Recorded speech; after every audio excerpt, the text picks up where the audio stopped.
In the heart of feudal Japan, where discipline and duty defined one's place in society, there existed a warrior class unlike any other, the samurai.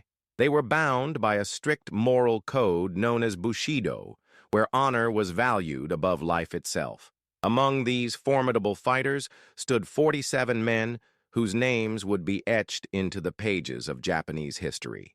Their story begins not with glory, but with loss, a betrayal that shattered their world and forced them into an unthinkable path. Once elite, protectors of their domain, these samurai suddenly found themselves stripped of their status and purpose, cast adrift after their lord, Asano Naganori, was compelled to commit ritual suicide. The act had not only disgraced their master but left them as Ronin, masterless warriors in a society where such a title carried deep shame. The offense that sparked this downfall, a deadly clash of pride and protocol between Lord Asano and a powerful court official, Lord Kira Yoshinaka. In the refined, corridors of Edo's imperial court, such tension was not merely personal, it was political, explosive. Lord Kira had been assigned to teach Asano the rituals of court etiquette, but his arrogance and disdain soon turned mentorship into provocation. Unable to endure the constant humiliation, Asano lashed out in a moment of fury, drawing his sword within the shogun's palace, an unpardonable act. Though the wound inflicted upon Kira was minor, the crime was monumental. Within hours, the shogun ordered Asano to end his life, and so, in accordance with the ancient code of seppuku, the disgraced lord died by his own hand, leaving behind loyal retainers seething with grief, confusion, and a burning need for justice. Back in Asano's homeland of Akko, hundreds of samurai received the grim news of their lord's downfall. The decree from the shogun was clear. Asano's lands would be confiscated, his castle dismantled, and his warriors dismissed. For the retainers, this was not only the loss of employment, but a spiritual blow. A samurai without a master was a man without a soul, a drifting sword with no target. Among the retainers, one man rose above the sorrow and disarray, Oishi Yoshio, a veteran samurai who had served Asano with unwavering loyalty for years. Oishi wasn't merely a subordinate. He had helped raise the young lord and had guided his hand in many affairs. Now, he faced a defining choice: accept the shogun's judgment and allow Asano's memory to be tainted forever, or seek revenge in a world that offered no space for it. Many of the Ronin cried out for immediate action. They wanted blood. They wanted to storm Kira's estate and avenge their master's death without delay, even if it meant certain death. But Oishi understood the complexity of their situation. Acting rashly would only end in failure and dishonor. Their enemy was too well protected, and the state was watching their every move. The shogunate had eyes and ears everywhere. So, Oishi proposed a different path, a patient, calculated plan that would require sacrifice, deception, and absolute unity. He counseled them to disperse, to fade into the background, to live as if their spirits were broken. They would let time dull their enemy's vigilance. Only then, when all eyes turned away, would they strike. Thus began the most legendary and audacious revenge plot in samurai history. Just as the 47 Ronin pledged to keep their master's honor alive, we also have a clear and meaningful mission: to reach $1,000 subscribers by June 30th. If you value stories like this and want to help keep them alive, hit the subscribe button and join us on this journey. With heavy hearts and iron resolve, the 47 Ronins scattered across the country, shedding their former identities like fallen armor. Some took on the roles of merchants, others became monks or tradesmen. They disappeared into the everyday rhythm of common life, all the while preserving their singular focus: vengeance. Oishi, meanwhile, took the deception even further. He relocated to Kyoto, the cultural capital, and began living a life that shocked even his comrades. He frequented tea houses, drank excessively, and was often seen in the company of geishas. To the outside world, It appeared he had surrendered to disgrace, numbing his shame with vice. But beneath this mask of dishonor, he was meticulously planning. The goal was simple: convince Kira, and more importantly the Shogunate's ever-watchful spies, that the Ronin had abandoned any notion of retaliation. It was a performance for survival, and one that Oishi knew might take years to execute. Meanwhile, Kira gradually let down his guard. Believing that his enemies had accepted defeat, he eased his defenses. His residence, once bristling with armed guards, began to resemble a stately home more than a fortress. Yet behind closed doors, Oishi and his men were still training in secret, keeping their sword skills sharp and their resolve sharper. Over time, Kira's name faded from the lips of the public, and even the government began to treat the Asano affair as an unfortunate but closed chapter. This, Oishi knew, was the moment he had been waiting for. The illusion was complete. The prey was at ease. It was time to awaken the storm. As the winter of 1703 approached, the Ronin received their signal. After nearly 2 years of silence, a messenger arrived at each of their hidden dwellings with a single message: return to Edo. One by one, they slipped back into the city under cover of darkness, reuniting in secret to finalize their preparations. The plan was daring, some would say suicidal. Kira's estate was not just heavily guarded, but located in a district surrounded by government buildings and soldiers. Any misstep would bring the wrath of the Shogunate down upon them. Still, Oishi knew that boldness was the only path left. Their attack would take place in the dead of night, during a snowstorm, which would muffle their approach and conceal their movements. The Ronin divided into 2 teams. One to scale the walls and neutralize the outer defenses, and another to storm the front gate. They were equipped with more than just swords. Expecting close-quarters combat and fortified doors, they brought spears, axes, and hammers. Some had makeshift armor cobbled together from scavenged materials, anything that could provide protection without raising suspicion during procurement. Their weapons were oiled, their blades polished, their minds sharpened. They had sworn an oath not just to avenge Asano, but to uphold the very soul of the samurai tradition. If they succeeded, they would restore honor to their master's name. If they failed, they would die trying. Either way, their course was fixed. In silence, they knelt and offered their final prayers, then rose as one and vanished into the snow-covered streets, ghosts of vengeance ready to fulfill their fateful mission.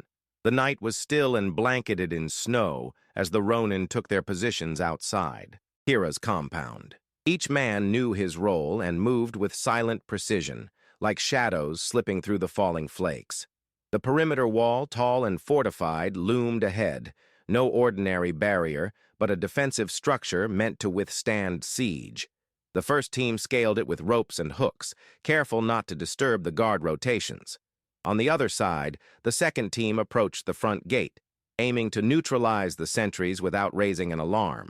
Inside, Kira and his household slept, unaware that a storm more deadly than the weather was descending upon them. As the first clash broke out in the courtyard, the Ronin moved swiftly, taking down the outer guards with brutal efficiency. But a problem arose. The men stationed at the gate refused to hand over the keys. Valuable time slipped away, and the noise of the scuffle threatened to draw attention. There was no choice. The locks had to be broken.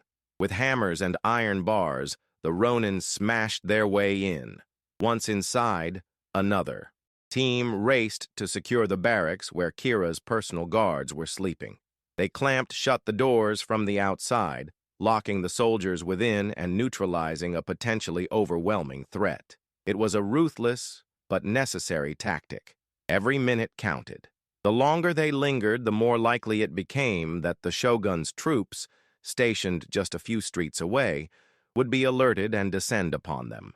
But the Ronin had one edge: the absolute element of surprise, and the resolve of men who had waited years for this moment. With the perimeter secured and Kira's guards contained, The Ronin turned their focus to the inner sanctum of the compound, Kira's residence. Japanese homes of the era were architectural masterpieces, built as much for grace as for defense. The interiors were arranged with deliberate care, designed to amplify the slightest footstep or movement. Tatami mats, when disturbed, betrayed the lightest intrusion.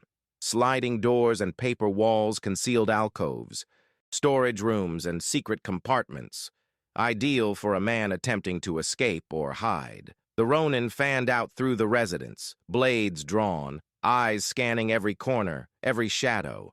They encountered resistance. Kira's remaining attendants fought back, and short, brutal battles flared in narrow corridors. The attackers pressed on, room by room, opening cupboards and floor panels, checking beneath futons and behind folding screens. Minutes felt like hours. The compound was vast, a veritable labyrinth, and still there was no sign of Kira. Outside, the snow kept falling, muffling the sounds of battle, but also reminding the Ronin that time was short. At any moment, the alarm could reach the nearby garrison. Desperation mounting, a group was dispatched to search the garden, a risky move, but their options were dwindling. And it was there, among the manicured trees and stone paths, that they finally found him. Cowering in a hidden shed, Kira was dragged from the darkness, trembling and speechless. Oishi gave him a chance to die with honor, to commit seppuku as a true samurai. But Kira, the man whose arrogance had sparked this entire saga, could not bring himself to do it. The Ronin had no choice. Justice would be delivered by their hand. With the mission complete and Lord Kira lying lifeless in the snow-covered garden, the Ronin knew their work wasn't finished. According to the customs of the samurai, vengeance alone wasn't enough. It had to be justified, formalized, witnessed. In a world where honor defined a man's value, the act of revenge required not only a target, but a symbolic gesture to make the retribution sacred. So, as dawn approached, the 47 men gathered in the compound's courtyard and prepared for the next phase of their plan. They carefully wrapped Kira's severed head, not in haste or out of bloodlust, but with the ceremonial respect reserved for proof of fulfilled duty. Carrying their prize through the silent streets of Edo, they marched in. Formation, neither sneaking nor hiding, making their intentions visible to any who watched. Their destination was Sengakuji Temple, where their master, Asano Naganori, had been laid to rest 2 years earlier. The streets, still cloaked in fresh snow, bore witness to a procession that felt both victorious and tragic. When they arrived, the Ronin approached Asano's grave in silence. With solemn hands, Oishi placed Kira's head before the tombstone. It was not an offering of violence, but a declaration of loyalty. They had done what they swore to do, not out of hatred, but to restore balance, to right a wrong that had disgraced their lord and their class.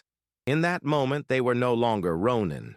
They were samurai once more, having walked the long and painful road of duty to its very end.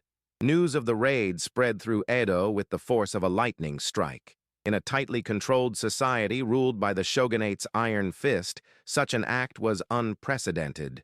The people whispered in awe and fear. The regime, caught between admiration and outrage, scrambled to respond. On one hand, the Ronin had committed a blatant act of vigilantism. They had killed a high-ranking official and invaded private property. On the other hand, they had conducted themselves with precision, discipline, and respect, embodying the very spirit the shogunate claimed to uphold. The shogun's advisors debated furiously. Executing the Ronin would risk turning them into martyrs, yet sparing them might be seen as endorsing rebellion. In the end, the shogun made a compromise, a decision both merciful and unyielding. The Ronin would be allowed to die as samurai, not as criminals. They would be granted the right to perform seppuku, an honorable death for men who had upheld the ancient code. When the order was delivered, the Ronin accepted it without protest. They had never expected to live. One by one, they knelt in the courtyard of the temple where they had laid Kira's head, drawing their final breaths in the same place they had restored their master's honor. Their story didn't end with the blade. It began there. In a Japan torn between peace and tradition, the tale of the 47 Ronin became a symbol of undying loyalty, of men who refused to forget, who chose duty over survival. Though they perished, their legacy would live on, retold through centuries as the ultimate testament to what it means to be samurai. The legacy of the 47 Ronin did not vanish with their deaths. In fact, their sacrifice ignited a flame in the heart of Japan that continues to burn centuries later. Almost immediately, shrines, poems, and plays began to circulate discreetly, celebrating their courage and unshakable devotion. Though the government tried to suppress public displays of admiration, the people's reverence could not be contained. In small gatherings, stories of their resolve passed from father to son, etched into the cultural memory of a nation that deeply understood the weight of honor. Temples dedicated sections to them, and their graves became sites of pilgrimage.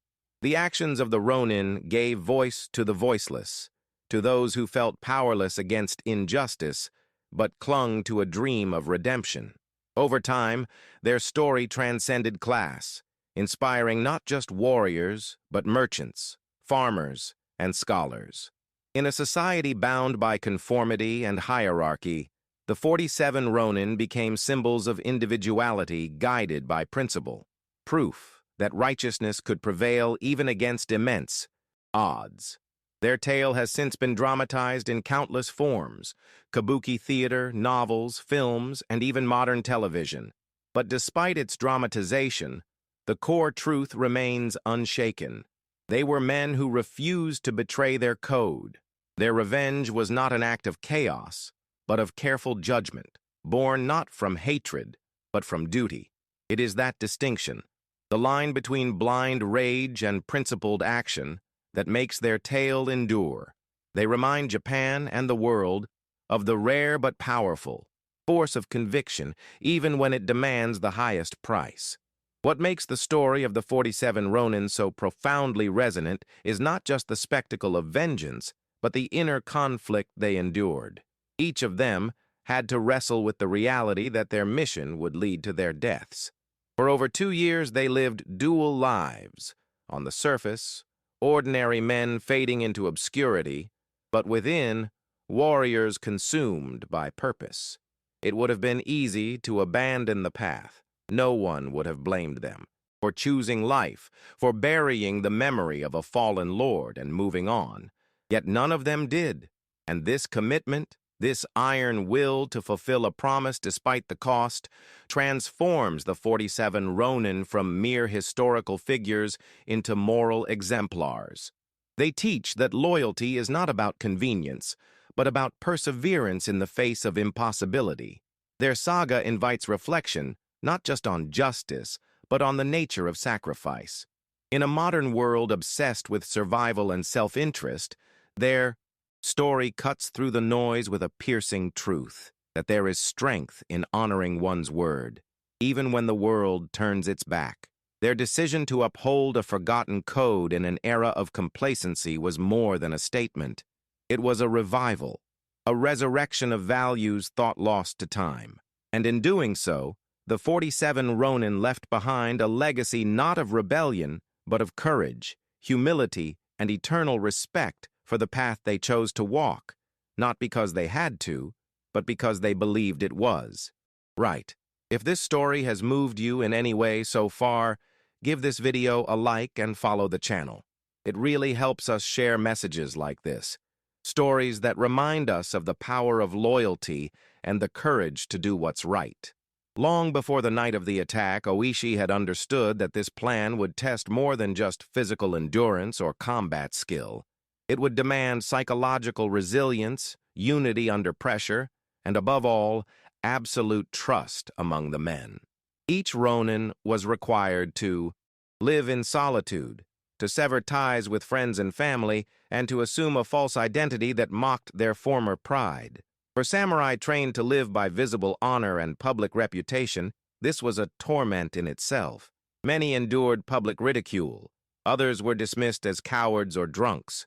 Oishi himself bore the brunt of these insults, his descent into apparent disgrace convincing even close acquaintances that he had lost his way.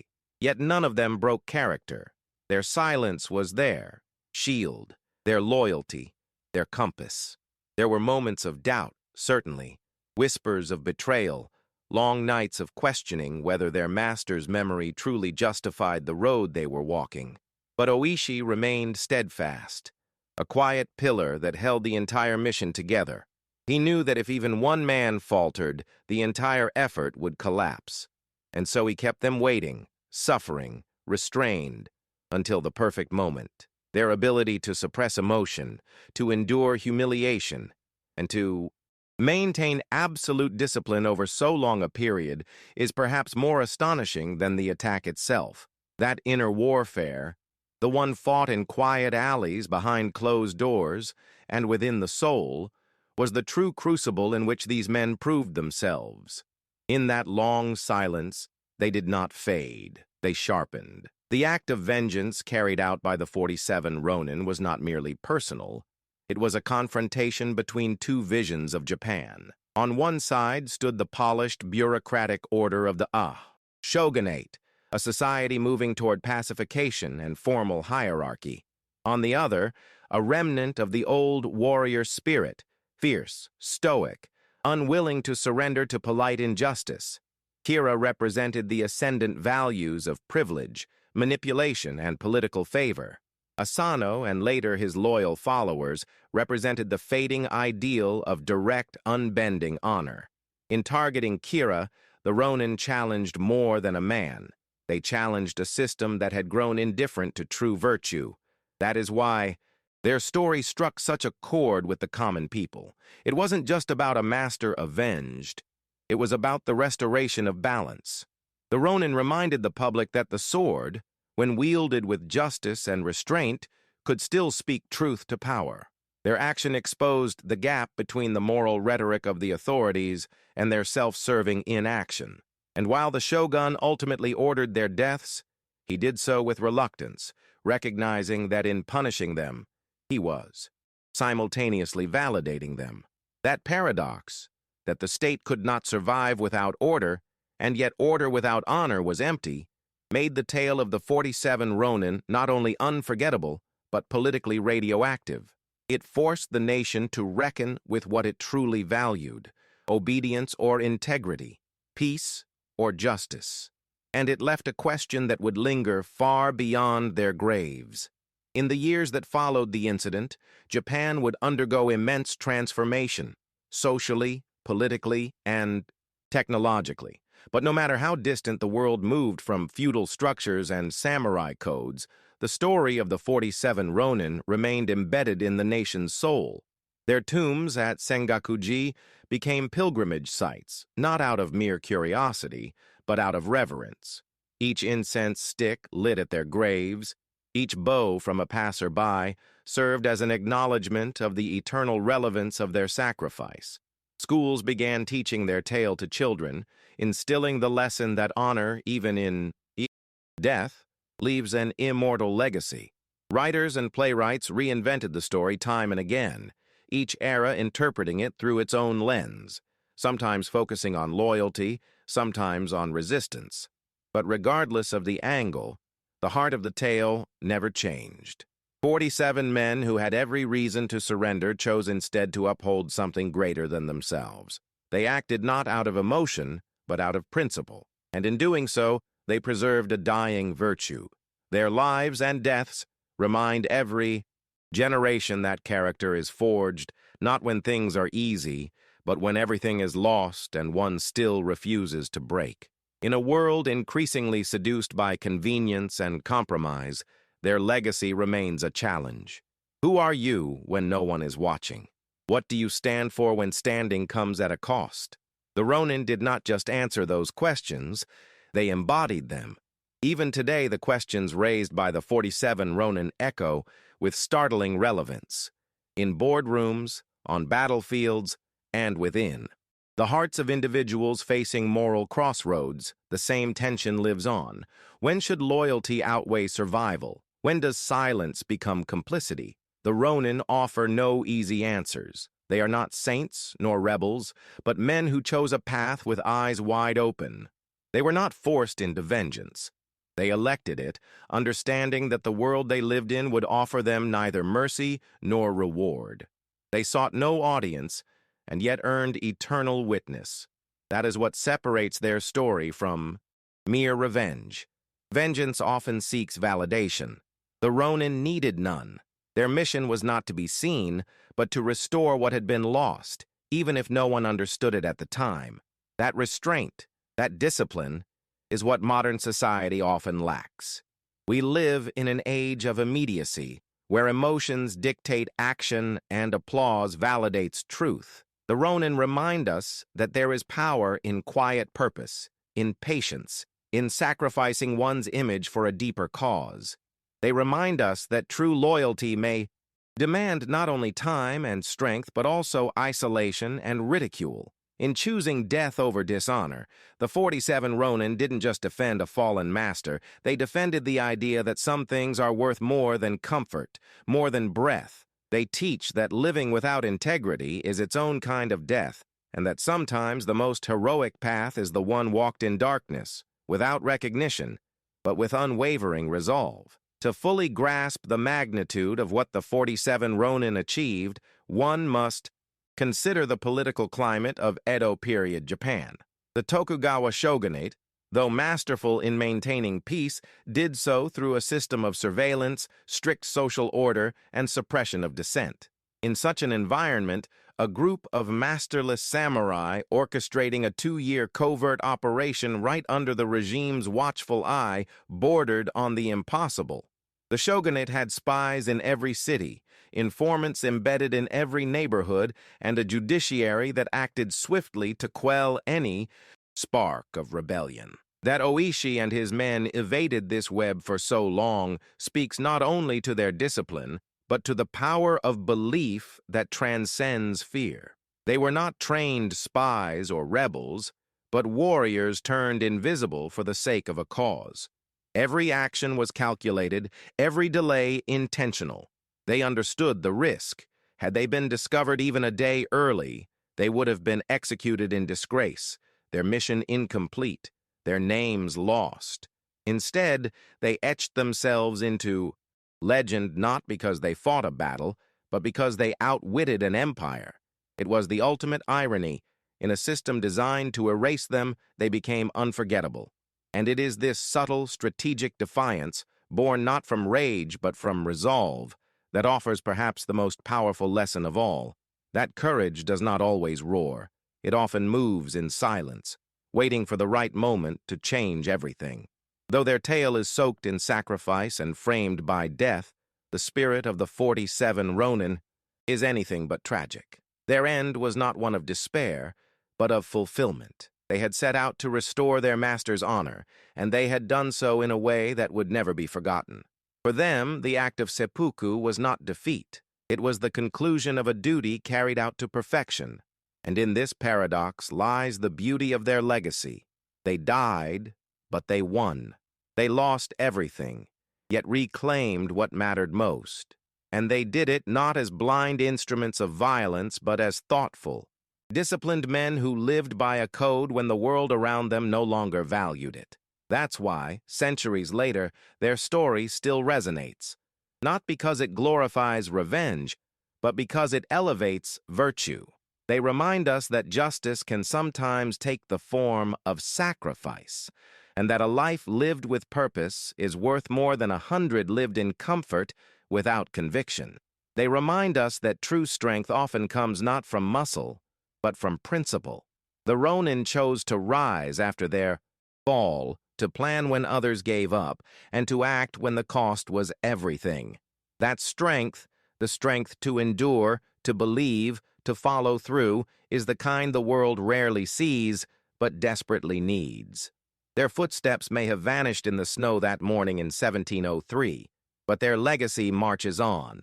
As one walks today through the quiet grounds of Sengaku-ji Temple in Tokyo, the air seems to hold a sacred weight. The graves of the 47 Ronin rest in silence, aligned in solemn dignity, each marked with offerings from admirers who span the globe, flowers, incense, handwritten letters.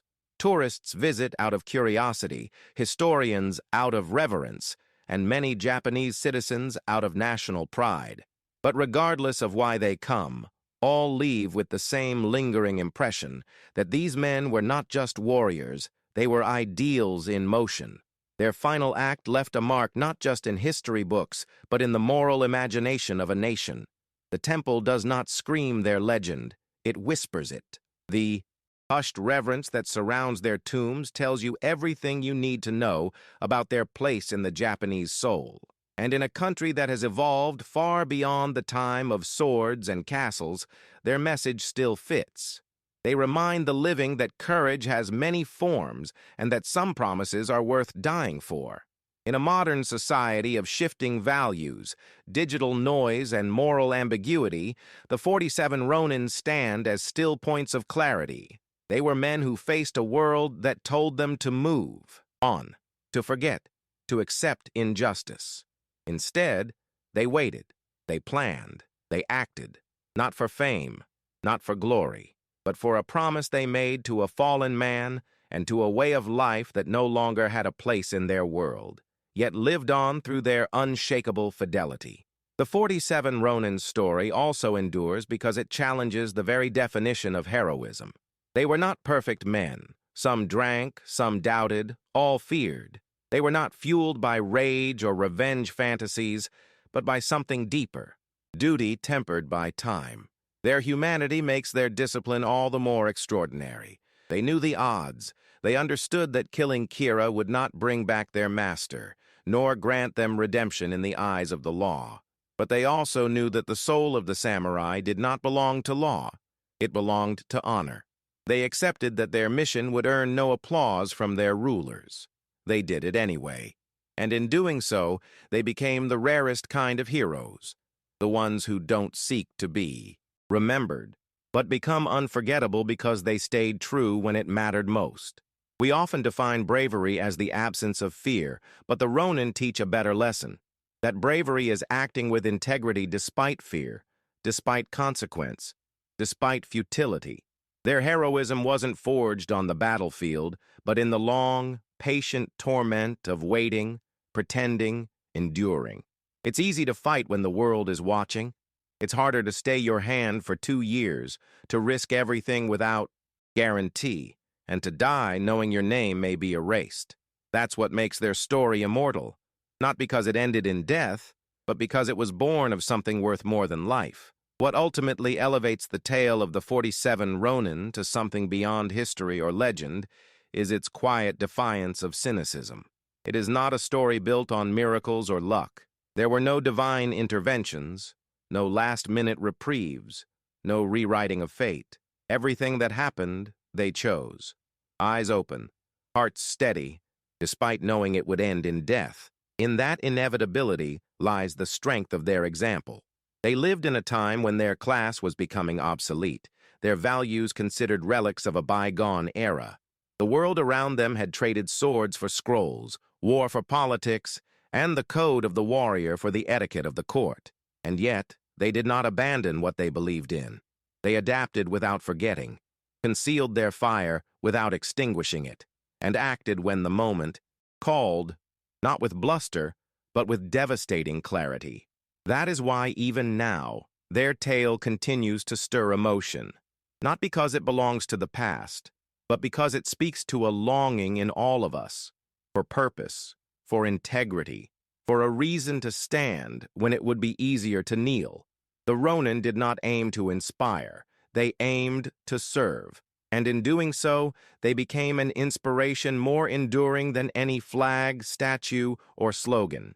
They remind us that when the world forgets the meaning of honor, it takes only a few who remember to light the way again. And so, the 47 Ronin found immortality not in the battlefield's glory, but in the purity of their conviction. They rose from disgrace, bore the shame of the world, and turned it into something sacred. Their story has survived empires, revolutions, and cultural shifts because it speaks to something unchanging, The idea that dignity lies in choosing the harder right over the easier wrong. In the final reckoning, these men gave everything not to reclaim power or status, but to protect the memory of a man who had been humiliated and erased. In that act, they restored a sense of justice that no court could offer. Their swords may have fallen silent that snowy morning in Edo, but their actions echoed across time. They remind us that greatness often walks in silence, waits in patience, and finishes what others are too afraid to begin. They remind us that loyalty isn't measured in words, but in deeds, especially when no one is watching. Above all, they remind us that even in a world that forgets its values, a small group of people committed to truth, honor, and sacrifice can shape history.